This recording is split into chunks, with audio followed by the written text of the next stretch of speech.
Hi hello welcome to Deepu studies. నోరూరు నుంచి కరాచీ హల్వా ఇంట్లోనే ఎలా చేసుకోవచ్చు, బొంబాయి హల్వా అని కూడా అంటారు మరి. సో దీన్ని ఎలా తయారు చేసుకోవచ్చు చూపిస్తాను. సో ముందుగా ఇలా సన్ఫ్లవర్ సీడ్స్ కానీ, వాటర్ మిలన్ సీడ్స్ కానీ, జీడిపప్పులు కానీ, బాదం పప్పులు కానీ అలాంటివి ఏవైనా సరే చిన్న చిన్న ముక్కలుగా చాప్ చేసి ముందుగా పక్కన పెట్టేసుకున్నాము. ఆ తర్వాత ఒక ప్యాన్ తీసుకోవాలి. అందులోకి ఒక గ్లాస్, నేను గ్లాస్ కొలత ప్రకారం తీసుకుంటున్నాను, మీరు కప్పుని తీసుకోండి.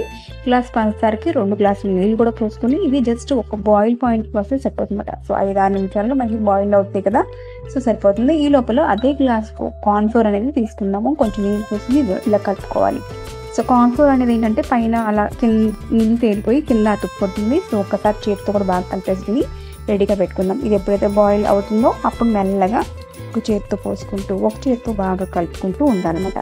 సో ఇది ఒక మంచి హల్వా లాగా ఒక జెల్ ఫామ్లో మనకి దగ్గర పడిపోయి ఒక మంచి జెల్ హల్వా లాగా తయారవుతుంది.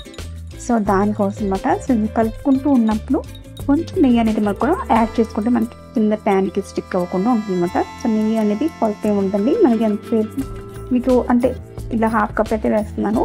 సో స్టిక్ అవ్వకుండా మనం మధ్య మధ్యలో 2 వేసుకున్నా సరిపోతుంది. ఎక్కువ నెయ్యి అయితే పడదండి.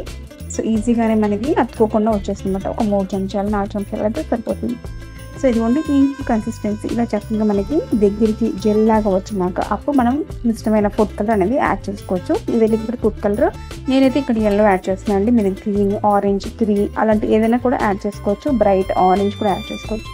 సో అలానే ఈ స్టేజ్లో మనం నట్స్ కూడా యాడ్ చేసుకుని బాగా ఆ కలర్ అనేది వైట్ అనేది కనిపించకుండా చక్కగా కలిపేసుకుని ఆల్రెడీ నెయ్యి రాసి పెట్టిన ట్రేలో మనం ఇలా సెట్ చేసుకొని పైన కూడా రుద్దేస్తే నెయ్యి ముంచుకుని స్పూన్తో మనకి ఈజీగా క్లీన్గా సెట్ అయిపోతుంది. ఇది బాగా చల్లారినాక ఈజీగా డిమోల్డ్ అయిపోతుంది. తర్వాత మనకి ఇష్టం వచ్చిన షేప్స్లో మనం కట్ చేసుకోవచ్చు. మోస్ట్లీ ఇది స్క్వేర్ షేప్లోనే ఉంటుందని సో అదే షేప్లో కట్ చేసుకుంటున్నాం అనమాట. ఇది ఎంతో ఈజీ రెసిపీ. అప్పటికప్పుడు చుట్టాలు వస్తున్నాం అన్నా కూడా మీకు 10-15 నిమిషాల్లో ఈజీగా అప్పటికప్పుడు స్వీట్ టేస్టీగాను రెడీ అయిపోతుంది. ఇంట్లోనే చేశారన్నా కూడా ఆశ్చర్యపోతారండి. అంత చూడడానికి తినడానికి అంత కమ్మగా ఉంటుంది. సో పిల్లలకి పెద్దలకి అందరికి చేసి పెట్టండి. ఏ నచ్చితే తప్పకుండా లైక్ చేయండి. Bye bye.